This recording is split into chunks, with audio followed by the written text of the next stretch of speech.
السلام عليكم ورحمة الله وبركاته. حبايبي مساء الفل عليكم. تعالوا نشوف المنظر اللي قدامكم ده اللي يحزن بصراحة. حسبي الله ونعم الوكيل. ده انا جبت 3 كيلو ونص سمن. ماشي. واحدة كانت ماشية في الشارع قالت لي حاجة ممكن تشتري سمن بلدي عشان انا مباتش من الصبح عاوزة اكل عيالي واجيب لهم غموز للبيت. قلت لها ماشي. خدت منها وردتها بكام؟ ب180، بس تركي ب150. خدت منها 3 ونص ب500 جنيه. رضيتها اروح البيت اجي اسيحه القى بالمنظر ده. انا زعلت حزنت بصراحة. الله يهدي لما يعمل كده.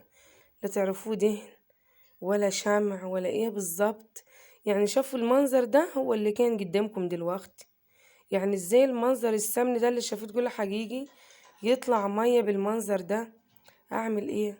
عوض على الله وحسبي الله ونعم